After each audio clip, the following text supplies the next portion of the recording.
Hello friends, welcome back to my channel Pratheesh kitchen. இன்றைக்கி ஒரு சூப்பரான ஸ்நாக்ஸ் ரெசிபி தான் பார்க்க போகிறோம். பருப்பு வடை எப்படி ப்ரிப்பேர் பண்ணணும்னு சொல்லிட்டு இந்த வீடியோ பார்த்து தெரிஞ்சுக்கோங்க. நீங்கள் நம்ம சேனலை ஃபஸ்ட் டைம் பார்க்குறதா இருந்தால் சேனலை சப்ஸ்கிரைப் பண்ணிக்கோங்க. கூடவே பக்கத்தில் இருக்க பெல் ஐக்கானையும் கிளிக் பண்ணிக்கோங்க. இப்போ வாங்க நம்ம வீடியோக்குள்ளே போகலாம்.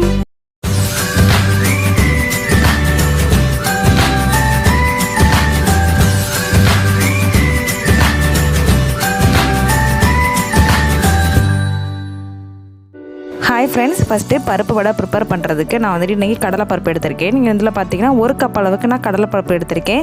கடையில் பார்த்தீங்கன்னா பட்டாணி பருப்புன்னு சொல்லுவாங்க, அதுதான் வந்துட்டு மோஸ்ட்லி யூஸ் பண்ணுவாங்க. நம்ம வீட்டில் ப்ரிப்பேர் பண்ணுறதுனால நம்ம கடலைப்பருப்புலேயே போட்டுக்கலாம். நீங்கள் தேவைப்படுச்சு அப்படின்னா பட்டாணி பருப்பில் ஒரு கப்பும் கடலைப்பருப்பில் அரை கப்பும் சேர்த்துக்கோங்க, நல்லா சாஃப்டாக இருக்கும். இப்போ பார்த்தீங்கன்னா பருப்பை நல்லா வாஷ் பண்ணி எடுத்துகிட்டு வந்துடலாம். ஒரு 3-4 டைம் கிட்டக்க நல்லா வாஷ் பண்ணி எடுத்துக்கோங்க.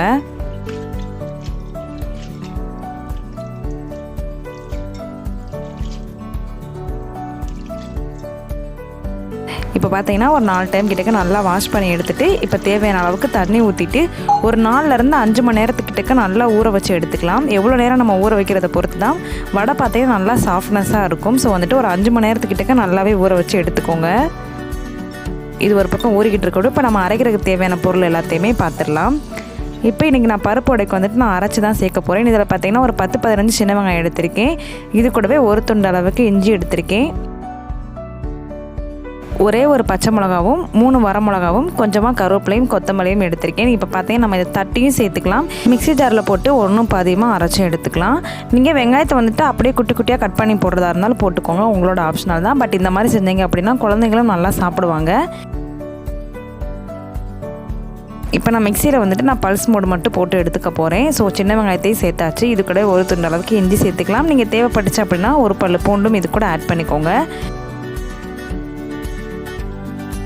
வரமிளகாவும் பச்சை மிளகாவும் பார்த்திங்கன்னா நல்லா காரமாகவும் இருக்கும், அதே மாதிரி ஃப்ளேவரும் கொடுக்கும். ஸோ வந்துட்டு கருவேப்பிலையும் கொத்தமல்லியும் இப்போ கொஞ்சம் பாதி மட்டும் ஆட் பண்ணிக்கலாம். இதை பல்ஸ் மோடில் மட்டும் போட்டு நான் திருகி எடுத்துக்க போகிறேன். ரொம்பவும் அரைச்சிடாமல் ஒன்றும் பாதியமாக இருக்கிற மாதிரி பார்த்துக்கோங்க. இப்போ பாருங்கள், இந்த மாதிரி நல்லா கொரப்பாக அரைச்சி எடுத்துகிட்டு வந்தாச்சு.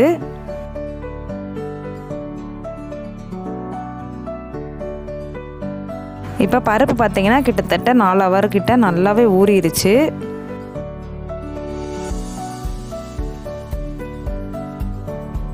பருப்பு எடுத்து நசுக்கி பார்த்தோம் அப்படின்னா 2ஆக உடையணும். ஸோ அதான் வந்துட்டு கரெக்டான பதம். நான் வந்துட்டு ஒரு 4 ஹவர் கிட்டக்கு நல்லாவே ஊற வச்சு எடுத்துட்டேன். இதை வந்துட்டு மிக்ஸி ஜாரில் நம்ம சேர்த்துக்கலாம்.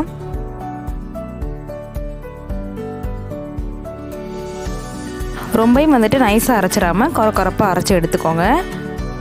ஒரு 2 டேபிள் ஸ்பூன் மட்டும் தனியாக கடலைப்பருப்பை எடுத்து வச்சுருக்கேன். இது பார்த்திங்கன்னா லாஸ்ட்டாக சேர்த்துக்கலாம்.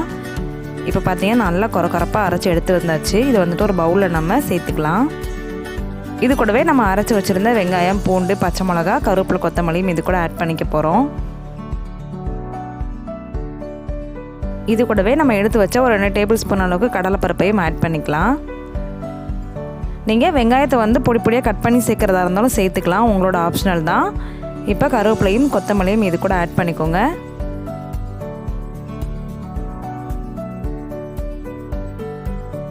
இது கூடவே ஒரு சிட்டிகை அளவுக்கு மட்டும் நம்ம பெருங்காயம் சேர்த்துக்கலாம். டைஜஷனுக்காக பெருங்காயம் சேர்த்துக்கலாம். இப்போ வடைக்கு தேவையான அளவுக்கு உப்பையும் இது கூட ஆட் பண்ணிக்கலாம்.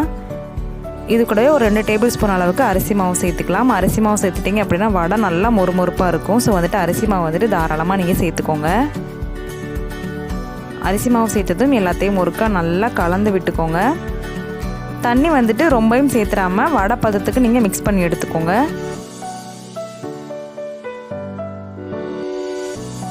இப்போ பார்த்தீங்கன்னா நல்லா வந்துட்டு நான் பிசைஞ்சு வச்சுட்டேன். இப்போ நம்ம உருண்டை பிடிச்சி வடை பதத்துக்கு தட்டி எடுத்துக்க போகிறோம்.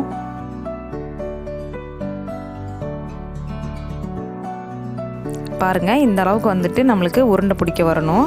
கொஞ்சம் பெரிய சைஸ் உருண்டையை எடுத்துகிட்டு கையில் வச்சு தட்டிக்கோங்க. ரொம்பவும் அமுத்தி தட்டினீங்க அப்படின்னா கட்லட் மாதிரி ஆயிரும். ஸோ வந்துட்டு கொஞ்சம் மேலே வந்துட்டு பஃப்னு இருக்கிற மாதிரி நீங்கள் தட்டி எடுத்துக்கோங்க. அப்போ தான் எண்ணெயில் போடுறப்ப நல்லா பொஸ்ஸுன்னு வரும். இப்போ பாருங்கள், பார்க்கவே நல்லா கலர்ஃபுல்லாக இருக்குது. அடுப்பத்தை வச்சு பேன் அடுப்பில் வச்சுருக்கேன். பேன் நல்லா ஹீட் ஆனதும் வடை பொரிக்கிறதுக்கு தேவையான அளவுக்கு எண்ணெய் சேர்த்துக்கலாம். எண்ணெய் நல்லா ஹீட் ஆனதும் நம்ம தட்டி வச்சுருக்க வடையை இது கூட சேர்த்துக்கலாம்.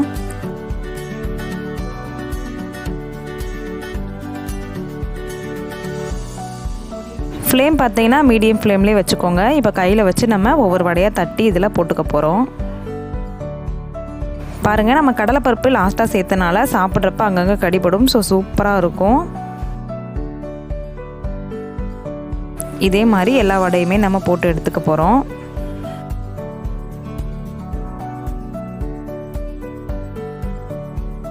ஒன் சைடு வெந்ததும் இன்னொரு சைடும் பார்த்தீங்கன்னா நல்லா திருப்பி போட்டுக்கோங்க. பருப்பு வடையும் சொல்லுவாங்க, இல்லாட்டினா மசால் வடையும் சொல்லுவாங்க. ஏன்னா எல்லா மசாலாவையும் நம்ம கலந்து பண்ணுறனால இது வந்துட்டு மசால் வடை. சென்னையில் இந்த சைடு பார்த்தீங்கன்னா பருப்பு வடைன்னு சொல்லுவாங்க. ஸோ வந்துட்டு இந்த ஈவினிங் டைமில் டீ கூட வச்சு சாப்பிட்டீங்க அப்படின்னா சூப்பராக இருக்கும். நம்ம அரிசி மாவு சேர்த்துருக்கோம்னா நல்லா கிறிஸ்பியாக இருக்கும். சாப்பிட்றப்பவே பார்த்தீங்கன்னா நல்லா மொறுமொறுன்னு இருக்கும். இப்போ பாருங்கள், ஒரு சைடு வெந்ததும் இன்னொரு சைடு நல்லா திருப்பி போட்டுக்கோங்க.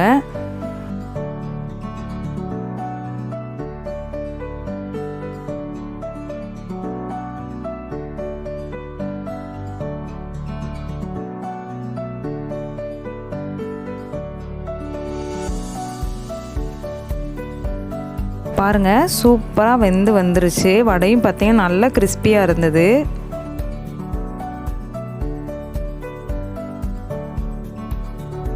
அவ்வளோதான். இதை வந்துட்டு ஒரு பிளேட்டில் நம்ம மாற்றி எடுத்து வச்சுக்கலாம். சூப்பரான ஈவினிங் டைம் பருப்பு வடை வந்துட்டு ரெடி ஆயிடுச்சு. டீ கூட வச்சு சாப்பிட்டீங்க அப்படின்னா அவ்வளோ டேஸ்ட்டாக இருக்கும். கண்டிப்பாக இந்த ரெசிபியை நீங்கள் உங்கள் வீட்டில் ட்ரை பண்ணி பாருங்கள். ட்ரை பண்ணி பார்த்துட்டு எப்படி இருந்துச்சுன்னு உங்கள் ஃபீட்பேக்கை மறக்காமல் என்னோட கமெண்ட் செக்ஷனில் ஷேர் பண்ணுங்கள். என்னோடய வீடியோ உங்களுக்கு பிடிச்சிருந்துச்சு அப்படின்னா என்னோட சேனலை லைக், ஷேர், கமெண்ட் பண்ணிக்கோங்க. கூடவே பக்கத்தில் இருக்க பெல் ஐக்கானையும் கிளிக் பண்ணிக்கோங்க. அப்போ தான் நான் போடுற வீடியோ எல்லாமே நோட்டிஃபிகேஷனில் வரும். நீங்களும் வீடியோவை மிஸ் பண்ணாமல் பார்ப்பீங்க. அடுத்த ஒரு சூப்பரான ரெசிபியோட நான் உங்களை மீட் பண்ணுறேன். அது வரைக்கும் பாய்.